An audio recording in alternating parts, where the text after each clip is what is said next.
उरमान सिंह जी बरेली से। राधे राधे महाराज जी। महाराज जी, जब अर्जुन जी जैसे संस्कारी भगवान श्री कृष्ण के मित्र धर्मराज के भाई गीता जी को सुनने के बाद वह भी भगवान श्री कृष्ण ने सुनाई हो, फिर भी बिना विराट रूप देखे युद्ध को तैयार नहीं हुए अर्जुन जी, तब साधारण मनुष्य हम जैसे माया से बाहर आए बिना प्रभु की इच्छा जैसे पत्ता भी नहीं हिलता, तो उनके काम क्रोध लोभ मोह ईर्ष्या से कैसे बाहर आ सकते हैं या क्यों बनाए? भगवान की बनाई हुई माया है, तो फिर वो हमें खिलाते क्यों उसमें? नहीं, भगवान की बनाई हुई माया नहीं, आपकी रची हुई माया है। नहीं, आपकी रची हुई। हमें ये बताइए, आप देख करके, सुन करके, सूंघ करके, बोल करके, चख करके आप फंसते हैं या भगवान फंसाते हैं? हम ही फंसते हैं। हम ही फंसते हैं। पूरा बाजार है, अगर हम इस बाजार को दोष दें कि गलत बाजार रची गई, तो ये बात गलत है। बाजार में हम पसंद क्या करते हैं, आप हमें बताना। इत्र पसंद करते हैं, श्री जी ठाकुर जी की पोशाक पसंद करते हैं, या हम शराब? आप पसंद क्या? और ठाकुर जी बिहारी जी का चरणामृत, राधा वल्लभ जी का चरणामृत, राधा रमण जी का चरणामृत, उनका दर्शन, सेवा कुंज, निधिवन, आप देखो क्या क्या नहीं है। अच्छा, सब होना चाहिए कि नहीं होना चाहिए, हमें बताओ। पूर्णता में रसोई और घर है तो शौचालय भी जरूरी है। पूरा संसार जरूरी है। अगर प्रकाश जरूरी तो अंधकार भी जरूरी है। आप हमारी बात समझना। भगवान की छाती से धर्म प्रकट हुआ, पीठ से अधर्म प्रकट हुआ।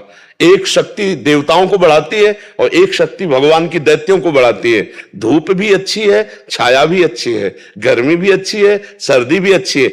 आपको पसंद क्या है?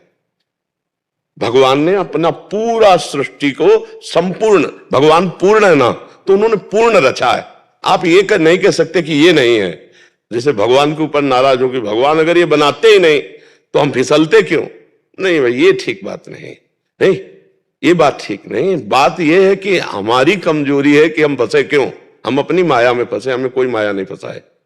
भगवान तो अपने आप में खेल रहे हो, तो हर चीज का सब चीज। आप कौन है प्रभु? जी, मैं अरमान बरेली से।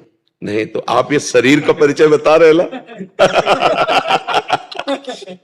अरे हम ये पूछ रहे, आप शरीर का परिचय बता रहे ला, बस यही आप फंस गए ला। आप फंस गए। आप हटो, देखो आप कौन है। आप वही ब्रह्म है। ब्रह्मविद ब्रह्मैव भवति। आपसे केवल हम बात कर रहे हैं। ये चीज जो है आप नहीं है। इसके अंदर जो मन बुद्धि चित्त, वो आप नहीं है। आपका स्वभाव नहीं है। आप स्वभाव से परे हैं। अब यही न जानकर आप फंस गए। अब आपकी पत्नी भी होंगी, आपके पुत्र भी हैं, आपका घर है, आपका परिवार है, आपका है ना, आपका है। या क्या भगवान को काहे को दोष देते हो? है नहीं? आप विचार करके देखो, है नहीं?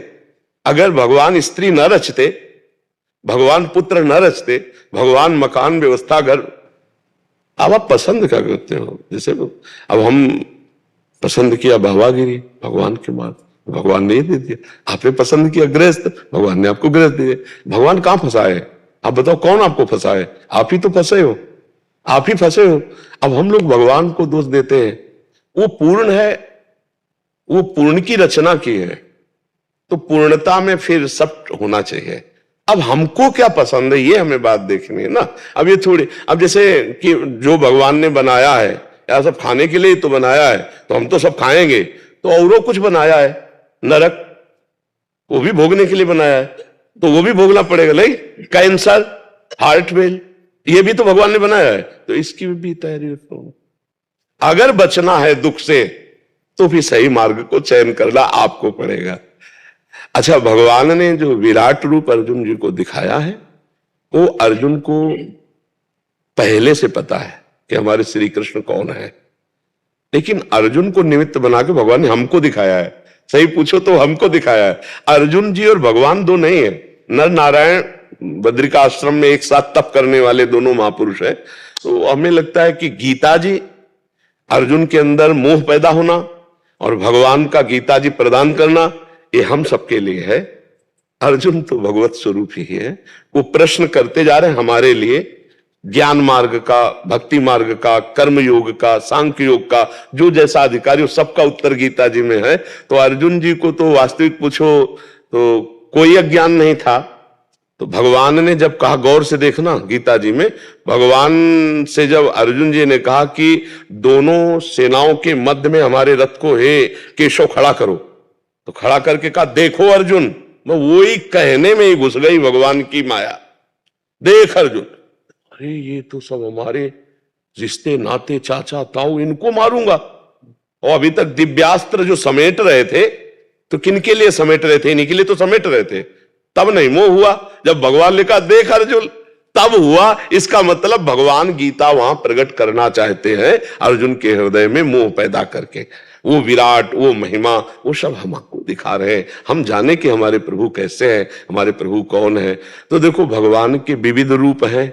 कोई भगवान के सौम्य रूप का उपासक है, कोई घोर रूप का उपासक है, कोई भगवान को पुत्र मानता है, कोई भगवान को पिता मानता है, कोई भगवान को मित्र मानता है, कोई भगवान को पति मानता है, कोई भगवान को प्रीतम मानता है। अगर भगवान इतने सब रूपों में ना हो तो हम सबकी भावना कैसे पूर्ण हो? तो हमें लगता है कि गलती अपनी है, सुधारना अपने को है। हम भगवान पर व्यर्थ का दोष देते हैं।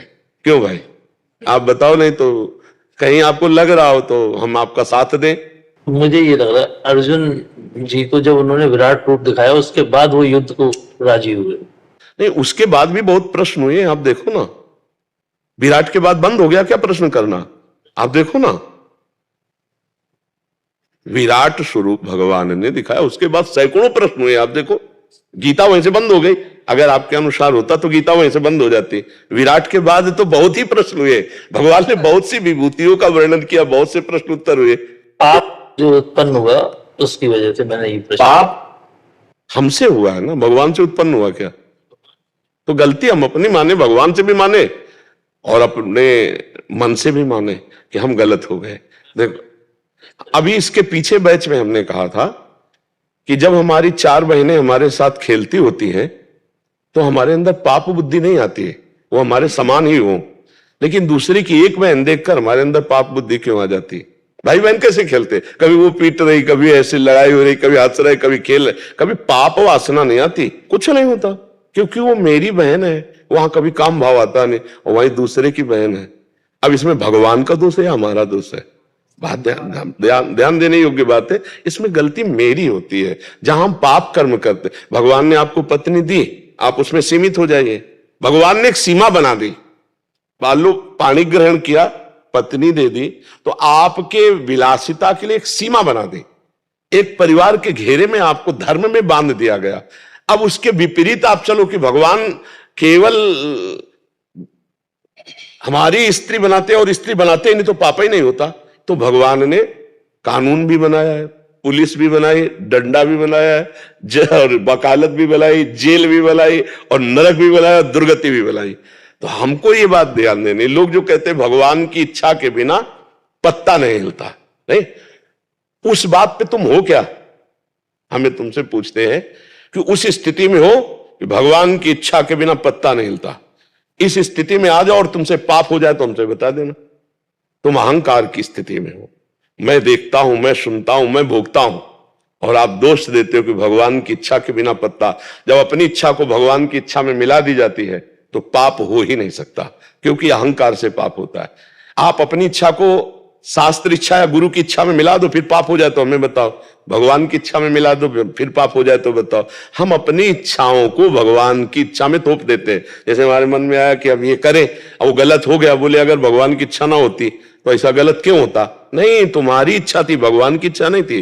तुम फंसे हो अपनी इच्छा में।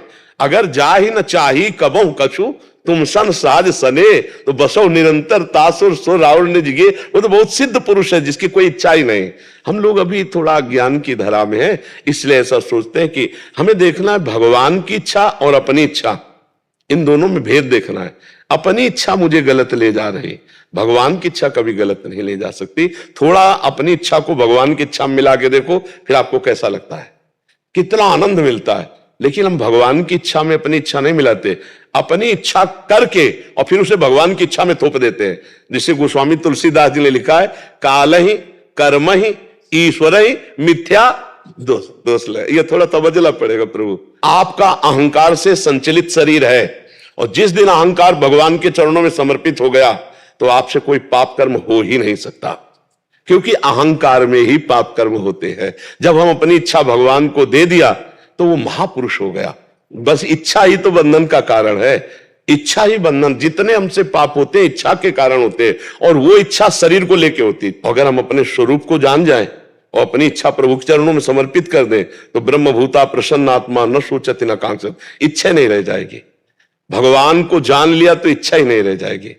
तो इसलिए नाम जप करते हो आप, कोई नशा करते हो, बस तो धीरे धीरे समझ जाओगे हमारी बात। नाम जप करो और बहुत दूसरी बार मैं यहाँ आया। हाँ, ये भगवान जब कृपा करते हैं ना तब साधु संग मिलता है। हाँ बिल्कुल, बहुत अच्छे से चलो। गृहस्थी में रहते हुए भी बढ़िया साधु हृदय, साधु हृदय, साधु हृदय होता है ना। वेशभूषा में वेशभूषा है और गलत आचरण हो तो फिर ठीक नहीं है। वेशभूषा हो या ना हो, हृदय अच्छा हो, बढ़िया है। अपने धर्म से चलो, नाम जप करो, और भूखे कभी दरवाजे कोई आ जाए तो खाली मत जाने दो। चाहे एक रोटी दो, चाहे एक वचन ही दे दो। सबसे पहला आदर होता है आए हुए अतिथि का गृहस्थ में सत्कार करना। राधे श्याम, राधे राधे पहला होता है। कोई भी आवे, चाहे भूखा टूटा पागल कोई भी हो, पहला काम तो ये अतिथि सत्कार में मृदु वचन, राधे राधे, आइए बैठिए, जल पीजिए, ये सब फ्री है, इसमें सब कोई कर सकता है। अब इसके बाद वो जैसे कोई मांग करता है, हमारी श्रद्धा नहीं है भी तो हमारी श्रद्धा नहीं, हम नहीं दे तो अपराध नहीं लगे, क्योंकि दो चीज दे चुके, मृदु वचन और जल। अगर कोई भूखा है तो फिर गृहस्थी में धर्म है कि चाहे शाम के 5 बजे 4 बजे हो, उस समय तुरंत कुछ ना कुछ उसको पवाओ। भगवान पता नहीं किस रूप में आए, भले पागल रूप में हो। तो गृहस्थी में अतिथि सत्कार और नाम जप और धर्म पूर्वक पालन तो साधु ही है। गृहस्थ में रहता हुआ भी भगवत प्राप्ति कर लेगा।